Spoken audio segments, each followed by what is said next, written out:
All right, Gabby Herzig is here of The Athletic. You've been on the road quite a bit.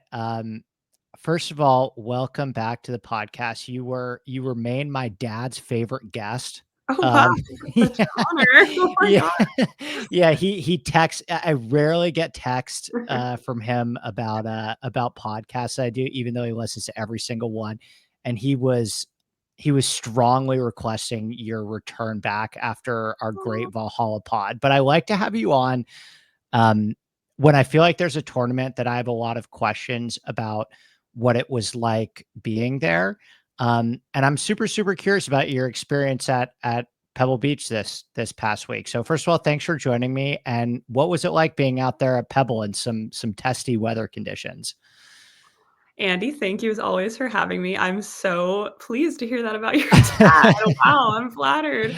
Um, yes, so Pebble. I First of all, I had never covered the AT&T Pebble Beach program. This is my first time being there as media, and I'd covered a golf tournament at Pebble Beach before the U.S. Women's Open 2 summers ago, and was just blown away by the property the first time I stepped on it. And this week obviously lived up to that again. And getting to explore Spyglass a little was really cool. But being on site at Pebble, there was definitely a buzz to the air this week, having, 8 of the top 10 players in the world in the field.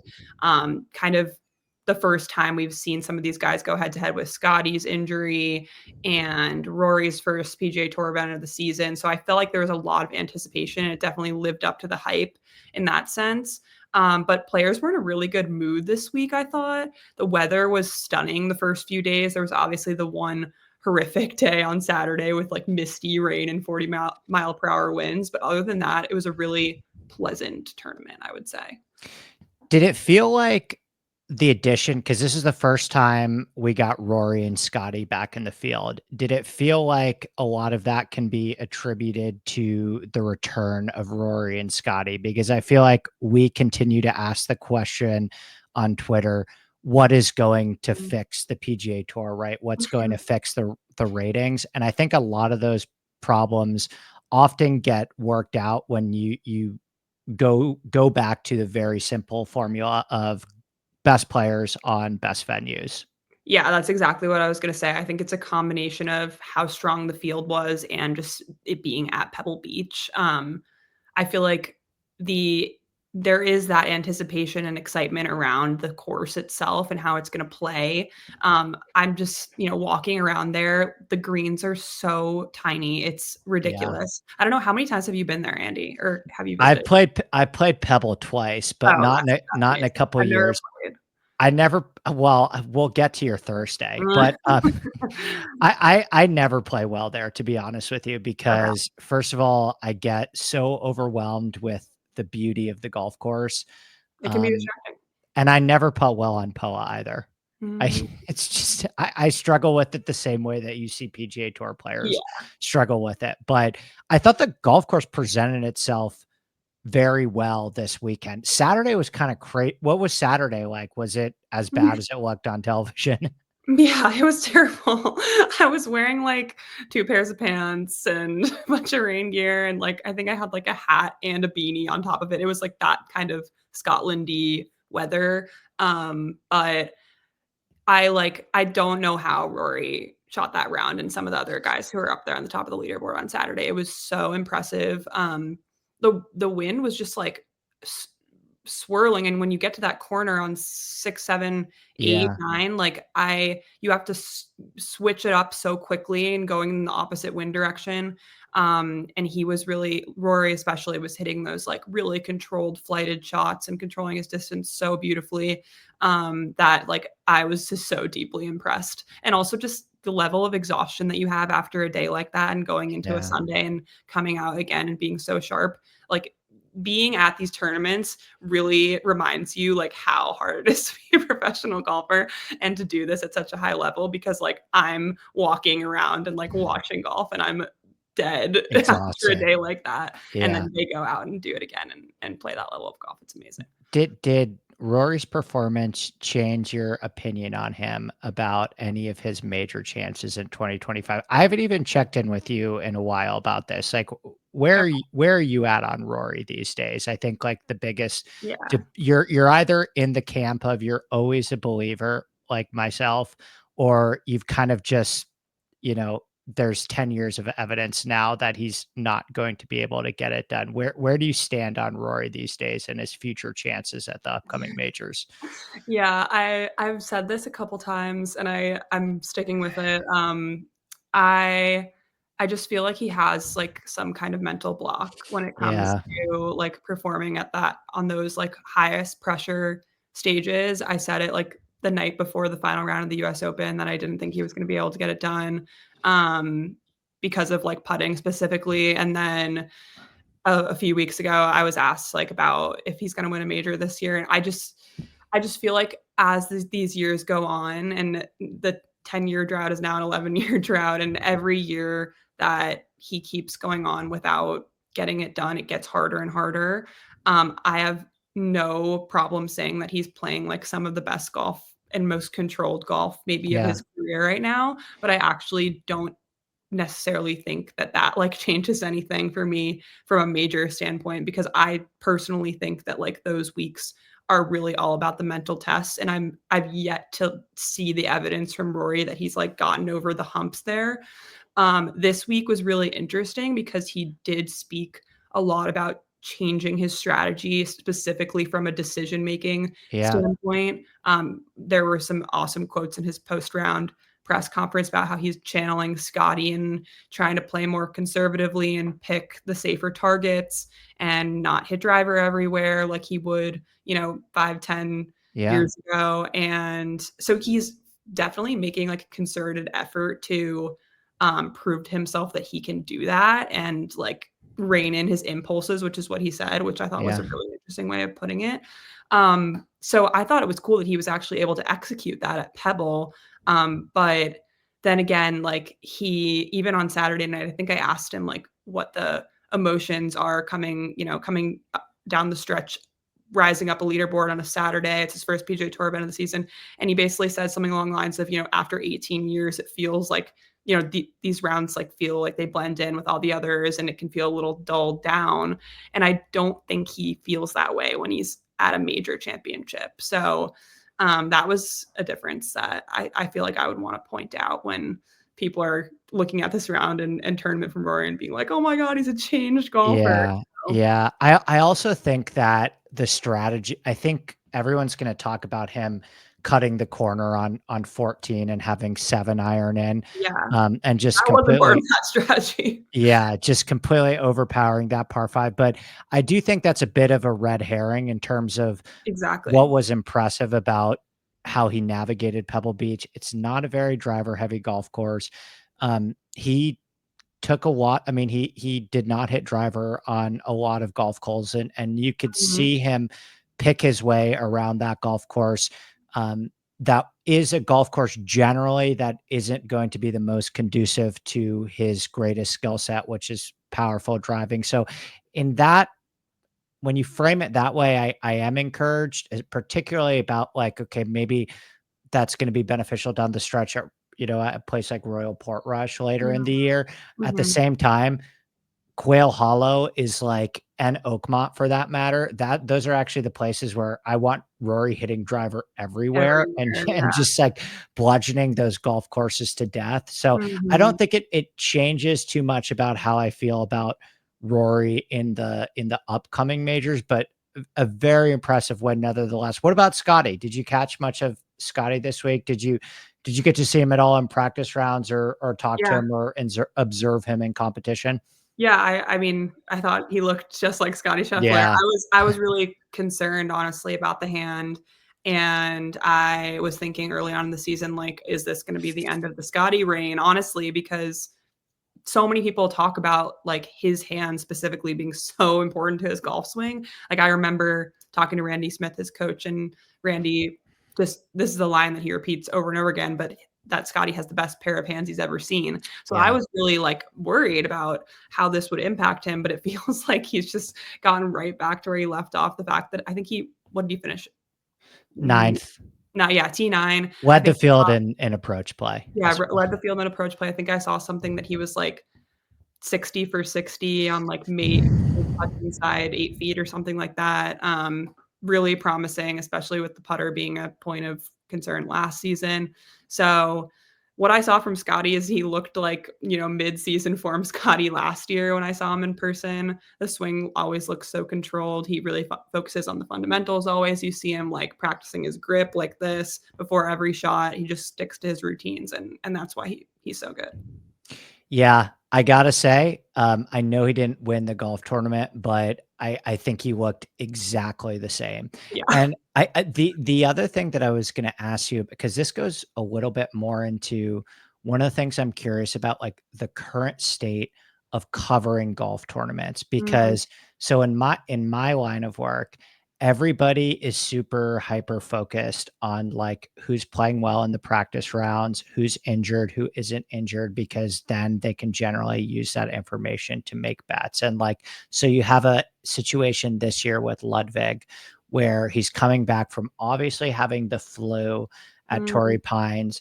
And then the kind of rumblings around the golf course are like, he seems like he's fine. He seems like he's healthy. And then you have him withdraw after his Thursday round, where it's kind of like, okay, was he sick the whole time, or did he just have a really bad Thursday and intended to play? But then after being 15 strokes back after Thursday, he said, okay, this isn't really worth it for me. I'm super curious to ask you, like, what do you think the state of reporting on these players are during the practice rounds? Do you think that we should be like really trying to figure that stuff out more? Do you think they're ever going to tell you the truth? Do you think Mhm. other players are even like going to ever tell you guys what's really going on? Because it's such a big deal in like the gambling space. And I'm just curious if it's the type of thing that you're trying to figure out, you feel like needs Mhm. improvement, other media members are trying to figure out, if you could shed some color on that. Yeah, that's interesting. I feel like when I'm walking around and talking to players, like, I'm not as focused on figuring out, like, how they're playing or how they're feeling, and that maybe has something to do with me being at The Athletic and, like, our focus being slightly elsewhere. Storytelling. Yeah, more of a Yeah. storytelling side, I'd like trade places with you if I could. I did I don't know if this was out there before, but I did walk for half a hole with Ludwig's practice round group, and I was actually talking more to Jake Knapp, who he was playing with. But, I heard that he was, like, feeling 80% going into the week, and I don't know if that was, like, a Which thing is like, you out can there. interpret that information any way you want. So Right. it's like that's the thing about it, is it's like, does 80% make you more inclined to think he's gonna so, Yeah. there's no right answer with it. Totally. I think there is, like, in golf right now, players are not willing to, like, come out with information on their own. They, like, wait until they're asked about it, and that's kind of always how it's been, but I think actually recently with the Justin Thomas letter, and, like, him encouraging players to be more open to participating in access with the broadcast, like, maybe that will start to improve. I know that I'm not sure if you listened to Johnson Wagner spoke on Golf Channel a little bit about this, but before JT released that letter, he basically was having a conversation with Johnson on the range. And then later, Johnson received like a 3 paragraph long text from JT, basically explaining in detail what his strategy was going to be for the final round at the Amex. And Johnson was like, "Why are you giving me all this? Like, you just Yeah. offered up all this information on your own without me trying to ask." And it really showed, I think, exactly what JT is talking about with like being forthcoming about things like that rather than like sitting back and waiting for someone to like, pick it out of you and try to Yeah. pull teeth and like ask all these questions and try to get as much information as possible. So if that becomes a trend, that will make, I think, your guys's job and my Yeah. job a lot easier. But in general, I feel like with my job, it is more about storytelling about like the state of the PGA Tour, changes going on in professional golf right now. So when I walk up to players, like I'm not necessarily asking them about how they're feeling with their game or their bodies, but more like what's going on in their heads. So Well, you did break the Xander news actually, which I texted you Yeah. about that because I was very happy that you did that because I know his caddy a little bit and I knew Mhm. that something was going on, but I'm not in a position to be.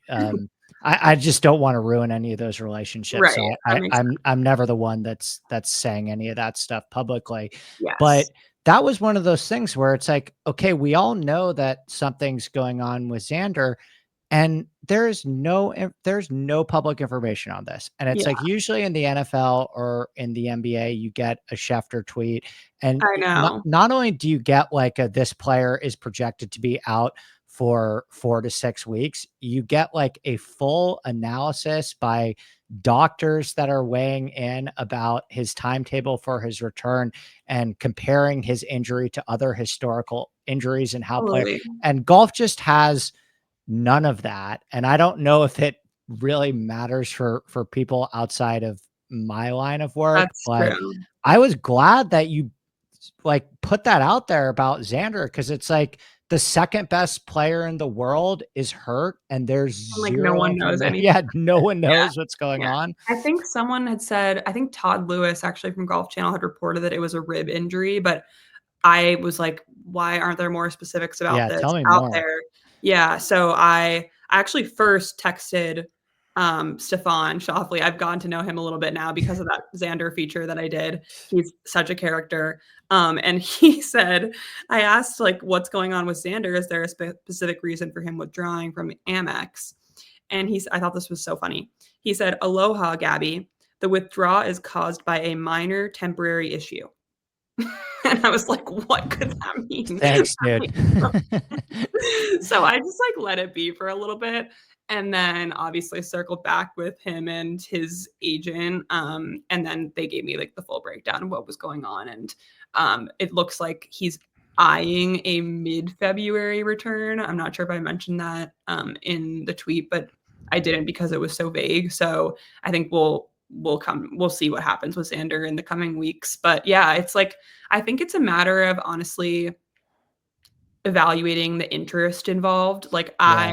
decided to reach out to his team, like, on my own volition. It wasn't even something that was discussed in our, like, editorial meetings or And anything. you have Like free range to do that. Like yeah, the Athletic trusts you at this point to be like, okay, Gabby, if you want to go hunt a story, you can do that. yes, and sometimes it will be, like, as simple as me sitting in bed at 10 PM at night being like, "Oh, I should probably figure this out." Yeah.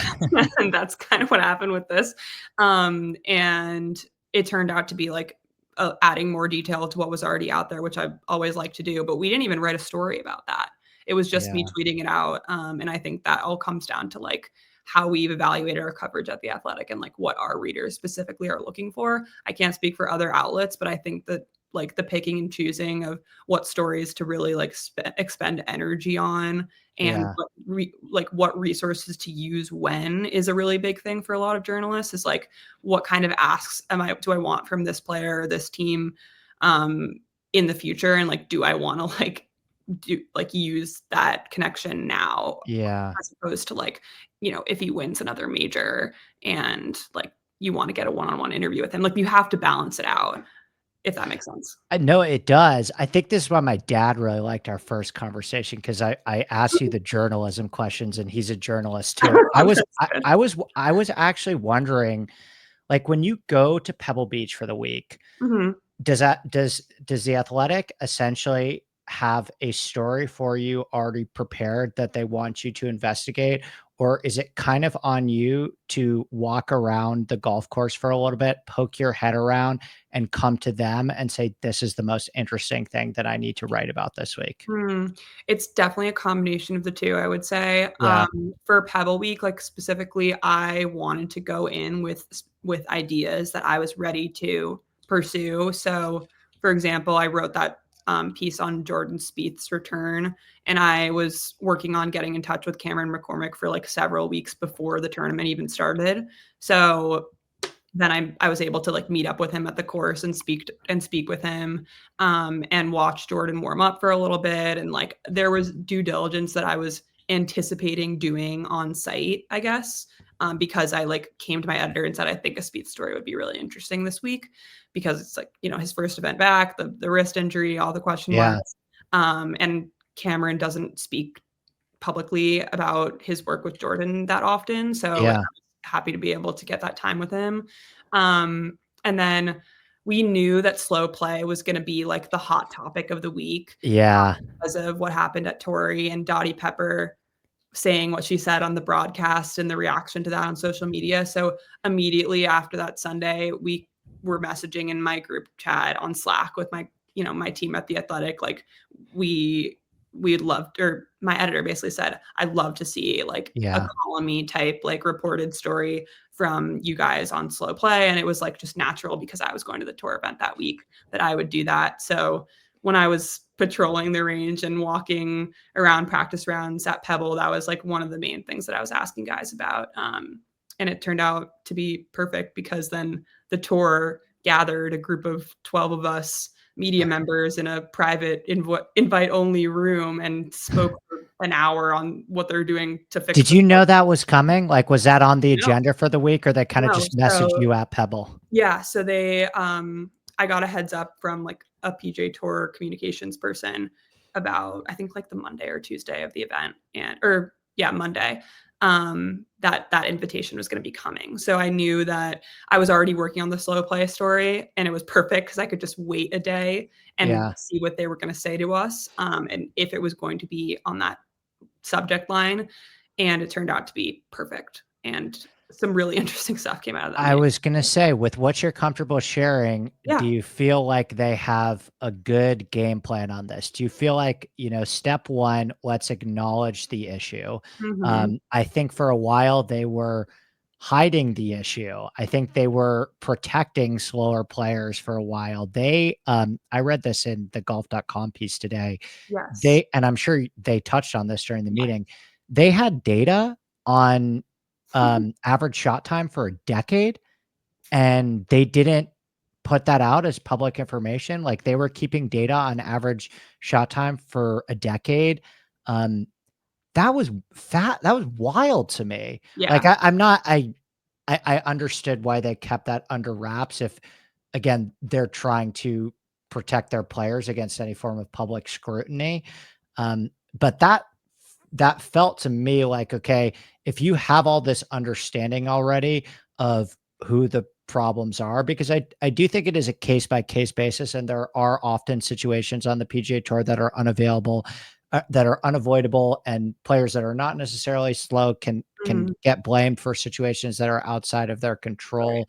But what was your takeaway when you found out that stuff, and some of the other takeaways from that meeting?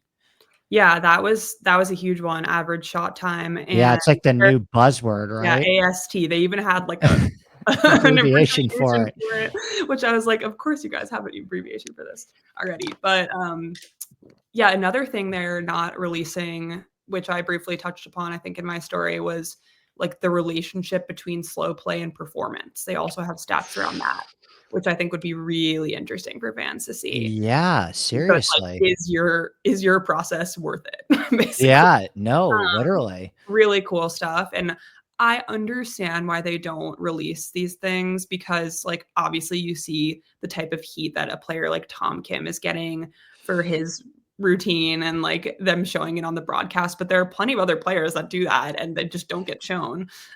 He's one of the best ones that has such a lengthy pre-shot routine and stands over the ball for so long.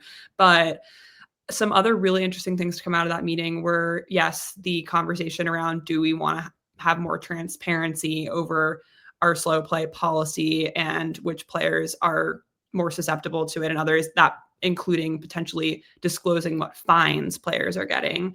I think that them keeping the average shot time, I'm not sure if they specifically disclose this or not, but I'm just kind of putting the two together. They already place certain players in certain groups based on how slow or fast they are in the field. Good. So I've heard that from players, and like there are certain names that have been tossed around of like why they're always early in the morning or late in the afternoon.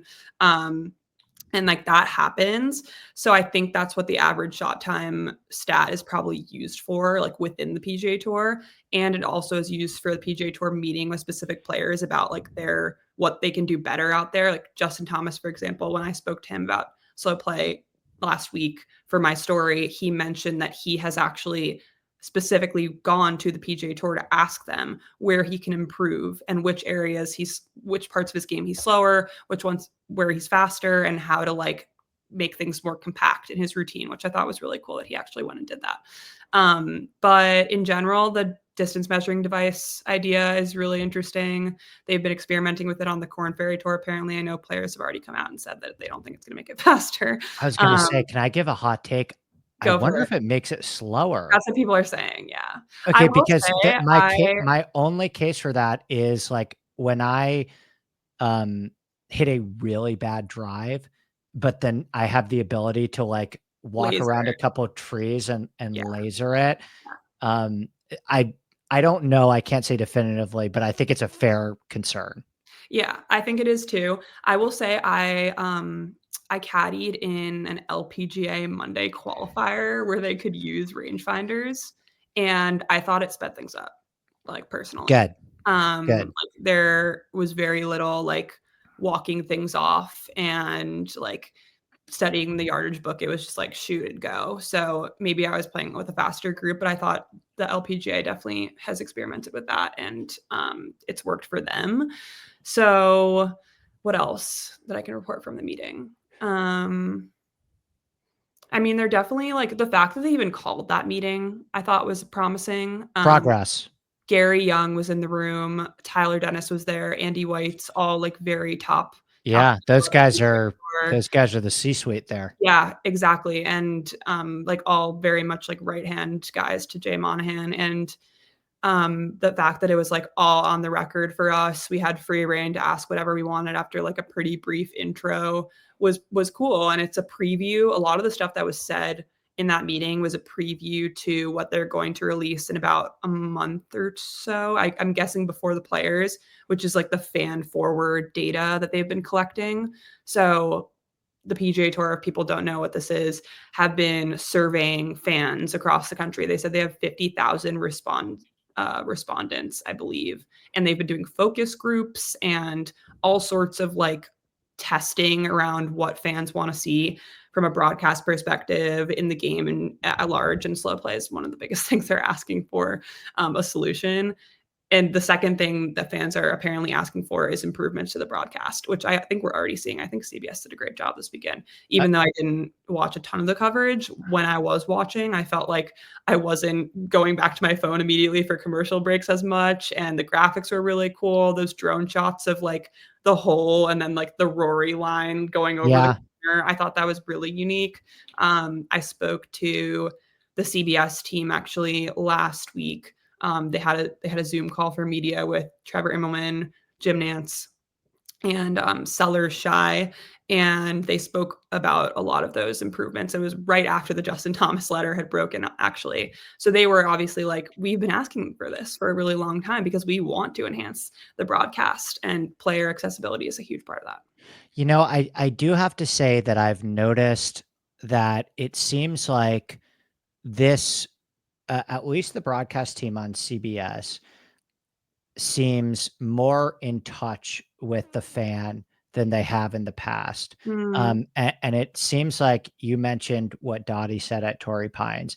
It finally seems like a lot of these people at Golf Channel, at CBS, at NBC are finally willing to address the elephant in the room, because oftentimes, you know, we're both on golf Twitter and it feels like, you know, the loudest arguments in the room in golf Twitter, these things that people are apoplectic about, are not even on the radar of the people that have the controlling interests of golf. And so pace of play and the broadcast in general, probably I would say power ranked 1 and 2 in terms of things people complain about in pro golf. It is at least encouraging that it feels like that message is trying to break through. I have a ton of thoughts on the slow play thing, and a lot of those thoughts are why you are the person in the room respectfully taking in that information and not me, because I would just like at private clubs that like to post the times in the locker of their slower members, like I would totally flood the zone with the shaming on Yeah, this one and create content so out much of it. shaming. I know. Well, I would get a UPS sponsorship and like, you know, That's incredible. I would lean You would have to totally lean into it. I would Yeah. lean totally into the slower Yeah, players and but create it content would be around it. so awesome. It would, like, I mean, I would feel slightly bad if it was like, like a Sahith Theegala ends up on, like, the bottom of that list because he's such a nice guy, but I don't For think sure. but For just as sure. an example. But it would be, like, the perfect way to recreate more villains on the PGA Tour, Seriously. and Yeah. that's something we've been missing, like, since the onset of LIV is villains. Like, we don't have a Patrick Reed anymore. We don't have, who else? Like, Brooks. Brooks a little bit. Yeah. Yeah. Yeah. Yeah. I think the thing too with the slow play is I think that there's two ways to be slow, right? Either you're slow over the ball, which is what Mhm. Tom Kim is, or you're slow in your process Yeah. before addressing. And I think Tom Kim is an offender in both. I think he's But yeah, but like for example, a player that never gets, and I just know this from all the golf I've attended in person. I don't know if you've picked it up too. Morikawa is really slow. I thought you were gonna either say Max Scotty. or Morikawa. I was gonna go Morikawa, and Scotty is very deliberate too. Really? I don't find that as much as You don't Scotty. find that as much with No, Scotty? but He could have Max is so slow it's on the greens, like, the aim Max point. is Yeah, yes. him and Yes. Victor Hovland both. Yeah. Yes, and that's good to hear on Scotty because I haven't watched Scotty, um, Riviera last year. So he very Mhm. well, I think, was the last time I was up close watching Scotty, and that could have also been those greens are really tricky there too. Maybe, yeah. Um, but Morikawa is very deliberate, in his process, but it's always the same 3 guys. It's Tom Kim, Brian Harmon, and Patrick Cantlay, Yeah, they and I get think all the heat. those 3 guys get targeted because they're slow over the ball. Yeah, But Morikawa, for example, is super deliberate in his process, but once he actually makes the decision and gets over the ball, you can he try doesn't it. take that long. Yeah, But, in fairness, I think the guys who are slow over the ball are worse because yeah. Mhm. that's a nightmare for TV coverage because 100%. you have to cut to Tom Kim, and then you're losing 30 seconds watching Tom Kim waggle, but you also still have to go there and watch it, and I think that's the hairy problem Yeah, that would be amazing if the PGA Tour also kept stats of, like, how much time you spend over the ball versus in front of the versus ball. Yeah, like, trying to figure out what to hit or switching clubs or figuring out your line or whatever it might be. I've seen that with Colin, though, for sure. Um, yeah. yeah, it's interesting, like, how players and their processes differ so much. Like, you see a Ludwig just literally stepping up to the ball and hitting it with no thought or concern in the world, but he's one of the most accurate and precise players on the PGA Tour. But you and I both played competitive golf growing up. Yeah. Playing in a certain time is a skill, right? Yeah. Like you Yeah. actually you could actually make the argument that you are yielding an unfair advantage if you are, taking more time than what I do believe that like the decision making process of hitting and executing on a golf shot in a timely Mhm. fashion is a skill. So to be honest with you, I'm glad it's being addressed. I'm glad the coverage thing is being addressed. Final thing on this before we finish up with the topic I'm far more excited to talk to you about. Are you buying stock in the PGA Tour right now? Like of all these findings, you've been poking your head around with these guys more than maybe anyone else out there. Are you buying stock in the PGA Tour? Are you still like, thoughts on live compared to the PGA Tour? Like after consuming all this stuff and talking to all these people there every single week, where's your head at with like the state of men's professional golf and all That's these lunatics that I you could probably have talk to for, deal like, with every 20 week? minutes on that. It just depends on, like, how you evaluate, I think, pro golf um Right, like what's a success? So yeah. that's the thing that I think is there's no context. So it's like, okay, ratings are down. Is that a Do we just want to get them back up? Like, yeah, like what is is that a successful? like are they losing money there, Right. or so anyway, I Yeah, mean, I mean, I think, like, the ratings thing is interesting because, the current TV contract structure is not, up for, like, renegotiation until 2031. So we have a long way to go with the current state of, like, where golf is broadcasted and how it's broadcasted, and, like, the intellectual property and media rights problems are going to be around for the next 5, 6 years, like, that's just not gonna change. So I think people have to curb their expectations when it comes to that. But I will say there has been significant progress with being creative and trying to find new ways to like package the sport. Obviously, TGL, we've got, I tweeted about this tailor-made YouTube video that was made with Colin and Tommy earlier this week. I spoke with a TaylorMade rep, and it was made in collaboration with the PGA Tour. They obviously have a marketing deal with the tour, so they're allowed to film those things, unlike other companies or entities are. But the fact that they use it to make like that YouTube style match with two players mic'd up, with amazing camera work, like I thought that was a really good sign of progress, like on the YouTube golf, like new media front. But in general, like they're saying all the right things right now. They're making all the right quote unquote promises or hints at things that people want. I am not ready to buy stock yet because I don't know yeah, like about the execution. That's what I'm worried about. Is there's a lot of talk right now within the PGA Tour, especially from leadership.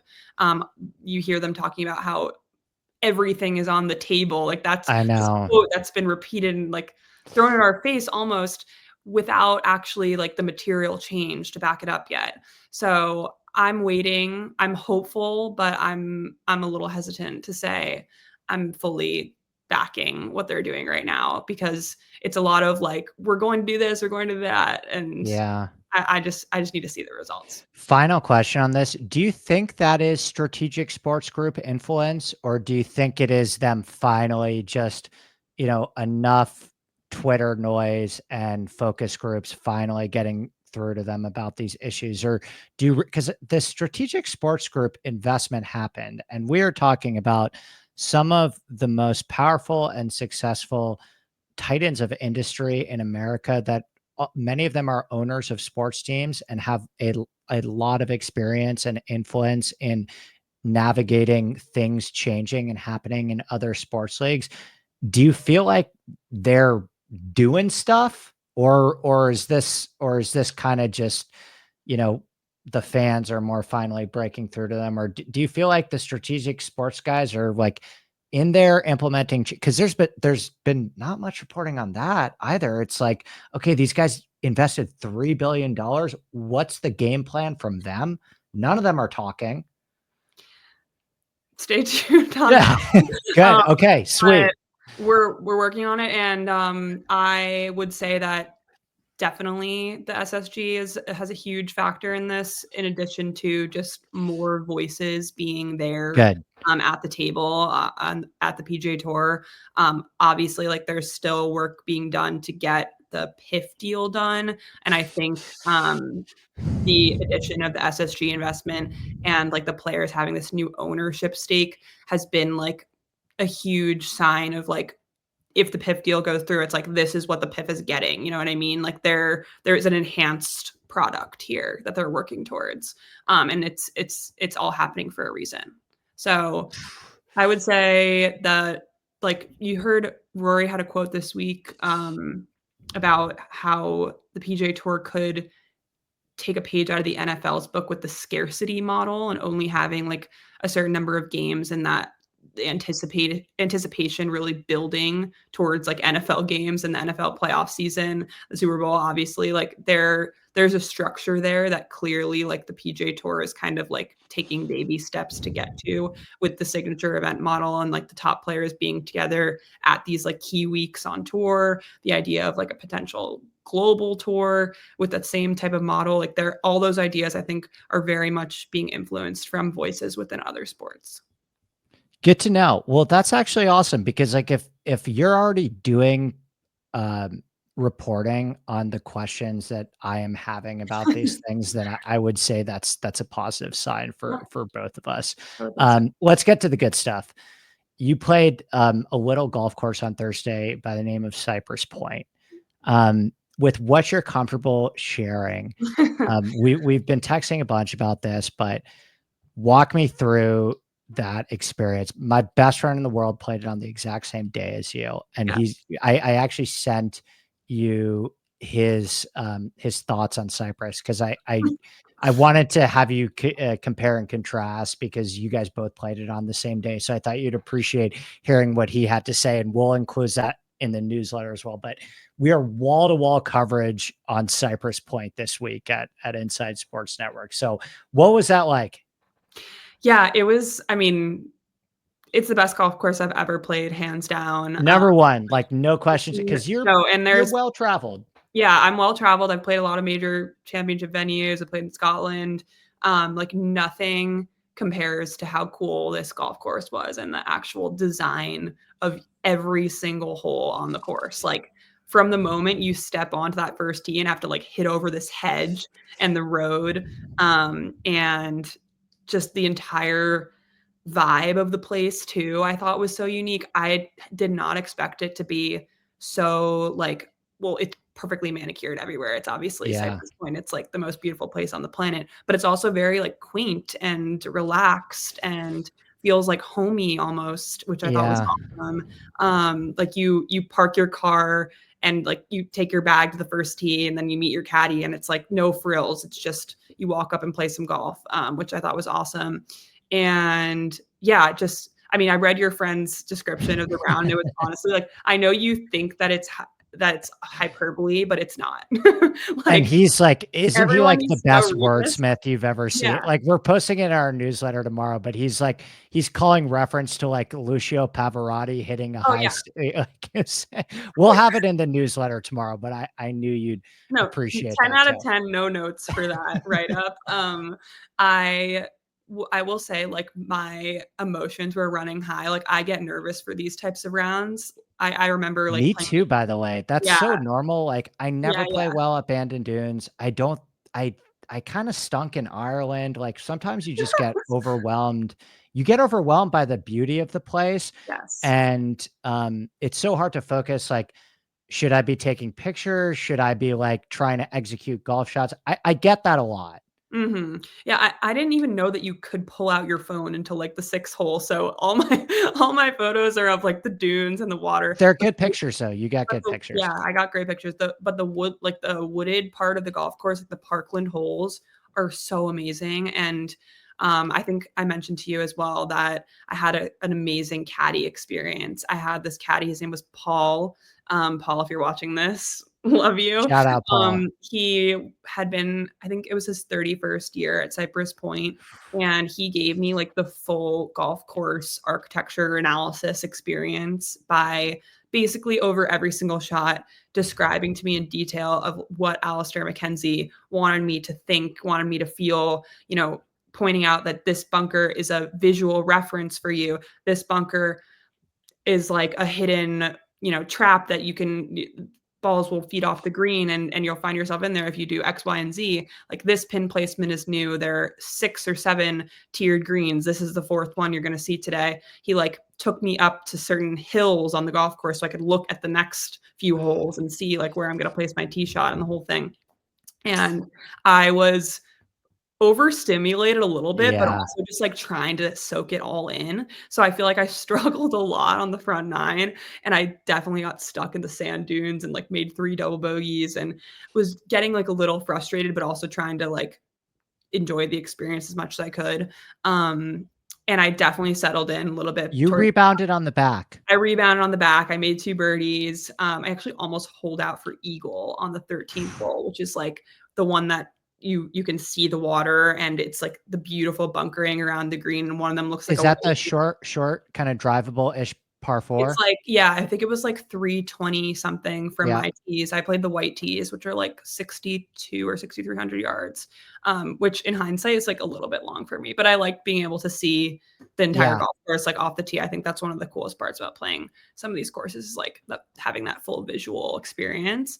And so that really got me going. And then like you go into the stretch where you're up the hill, you see all the beautiful, beautiful old cypress trees that are like twisted and intertwined with each other. And then you like walk around the corner and the ocean just opens up in front of you. And it's the most striking thing, that 15th hole par 3. I spent like at least 5 minutes just like staring out into the ocean, not Oh my speaking to gosh. anyone. And Paul made me so there's like a new tee box on the right hand side that's like bordering the water, and they did that I think to stretch the whole like 5 or 10 yards. Because Walker Cup, we'll have a Walker Cup there Yes. this Yeah. year. Yeah. Yeah. So I'm really curious to see how that goes. But and then there's like the original 15th tee box, which is where like the current forward tee is. And my caddy like basically made me like look at what the hole looks like from each location. And overall, like I will just say, like, if you think you've seen a golf course that has like an excellent design on every single hole, like think again, because this Yeah. it was totally next level. I was blown away by some of the deception that Alistair McKenzie creates with sight lines and shapes. And just it was an insane experience. I will look back on it very fondly. I heard that too as well, to validate a little bit about what you're saying in terms of the culture of the club. Like, do not get me wrong, Cypress Point is one of the most exclusive golf clubs in the Yeah. universe. In fact, it's one of the very few clubs. There's like 3 of them. I was just having this conversation with a buddy because he told me this, and I actually did not realize this about Cypress Point. But there's like 4 golf clubs in America that will never do the Links Trust auction. So it's like Cypress Point, Augusta National, San Francisco Golf Club, and like Garden City, where they won't even go on the Links Trust auction. But like, for example, if you you can play any golf course in America. You could play Shinnecock for $30,000 if you really wanted to do that. Right. Like you could play Chicago Golf Club for $20K if you really wanted to spend that money. And Cypress Point is, I think, one of the like 4 golf courses that, along with Augusta, that never puts themselves on the auction. But if you go, they're not the type of place that necessarily discourages you from taking pictures. I mean, you have to understand, if you're at that club, that this is number 1 on every single person's bucket list. It would be the stupidest club in America to have a no pictures policy, in my opinion. The caddies like knew like which spots to Of have course. photo. It was like a whole thing, but there's just no social media policy, so you can't. Fair enough. Yeah. People posting it. I know like the pros share their videos and stuff, and like college teams post. By the way, the players do too. Like Shane Lowry and Scotty Scheffler are posting. Yeah. And there are a lot of clubs like that are like no phones, but also it's okay. It's okay, like, right? Yeah, we're not gonna like disinvite you back. Yeah, totally. There are a lot of places like that. Like I said to you over text, anytime one of my friends plays it, I'm just like, it brings me so much joy because I think it is generally have you played another Alistair McKenzie golf course? Is your first time? Well, you played I played Palmetto. Yeah. Well, but you've played the old course a bunch and stuff like that. I played the old course. I played Riviera. I played Shinnecock. What else? You played everywhere in Ireland. We've talked about Ireland before. No, I actually haven't. Southern Ireland, right? Oh, in Ireland, yes. Yeah. Sorry, I thought you said Long Island. I played Old Head, Ballybunion, the European Club, the K Club. Okay, you're missing Lahinch, which is my favorite. I never played. I'm really excited to go I'm going to Northern Ireland this summer. Wait, let me consult my list in case I'm missing anything. I have that too, by the way. Everyone has the notes. I have the notes app list too. I played Wingfoot, Pinehurst number 2. Some bangers in there. And Cypress is elevating above. Cypress is just elevating above. Head over heels. Yeah. It's like I just have no words, My honestly. fr my friend Billy's pretty well traveled too, and he said the exact same thing. He Yeah, said he's like, "There's that, and there's yeah. everyone else." I think So, there is something for to be said for, like, it being a playable golf course too. Like, yeah, it's not like a Bethpage where you, like, wanna die every hole. yeah, yeah. It's really enjoyable, and it's a nice walk. Like, we got a beautiful day. I'm sure your friend can agree. Like, the Thursday sun was was great. peeking out here and there. It wasn't too windy. So, yeah, just unreal experience. Incredibly lucky to be invited. I am still pinching myself that it even Good happened. host, good hang. You Oh, don't have to great share, hang. but just good hang. My 2 playing partners were, um, lovely ladies. They were probably in their 60s or 70s, and, um, they striped the ball, first of all, and, like, were just great hangs. We were chatting the whole way. Like, if you've ever played I mean, I know, like, that playing with women is, like, the most fun thing ever. I don't know how often you play with women, Andy, but we like to have a good time and take our minds off of golf and, try to enjoy everything as much as possible without focusing too much on score or anything like that. Yeah, Yeah. yeah. The score's pretty good though. I mean, 38 on the back Yeah, 30 on the back. I shot 83, 45, 38, from bounce back. 6,200 yards. It's pretty good. Yeah, 6,200 is definitely like I hit my driver far, but my short game and irons were just horrendous. So, like, I was able to scramble a bit on the back nine. What'd you do on 16 again? 16, I hit so my tee, I think it was 220 God, or that is so long. yeah, You didn't hit drive did you hit driver? I hit 3 wood. So, Yeah. I was actually, like, think it wasn't windy. I was thinking about hitting hybrid for a second, but my caddy, Paul, again, convinced me to hit 3 wood. He was like, "You always, no matter what, the I would wind." hit 3 with from 220 probably in the Right. wind, Yeah, really. and I actually chunked it pretty badly, but it caught, like, the front right bunker, and the pin was left, so I had a ton of green to work with, but the sand there, actually, I, like, couldn't really get used to either. It was a bit, like, fluffier and thicker, like, more like Mhm. beach sand than I'm used to, Yeah. and I couldn't get up and down, but I made a like, I'll take a bogey there any day. Tap in bogey, Yeah. the most I classic had tap I in parred bogey. 15. I hit a 50-degree wedge on and 2 putted. What do you like better, 15 or 16? Ooh, I like a short par 3. I'm gonna go Yeah, 15. Yeah. yeah, yeah. I love an iconic 16's more dramatic, 15 is probably more yeah. fun, To right? play myself, I'll pick 15. To Yeah, watch, I'll pick 16. 16. Yeah. I'm really excited for the Walker Cup. It's gonna be so cool to watch now that I've played it especially. Me too, me too. When is that? Summer? June? August, I'm gonna Yeah. say? I need to double check the date. Sweet, sweet. Thank you very much, Gabby. This was an absolute pleasure as always. Anything you got to plug coming? We didn't talk at all about Phoenix, um, Right. but but, Um but what's going on at the Athletic the next week? Yeah, stay tuned. I've got a story coming later this week about the state of the Phoenix Open, what happened last year, how they're going to recover this year. I've talked to some of the tournament directors and about the changes being made and what the tournament will look like this year after a very buzzy week last year, probably more negative than positive for them. So it was really interesting to actually talk to like one of the leaders of this event and how they're organizing it. So that's coming. And then other than that, just follow along on social media as always. I'm always posting on Twitter and Instagram. I've been trying to post more of my Instagram stories from tournaments, so I feel like that's a fun like visual way to follow along for Yeah, people. And then yeah, more to come. more to come.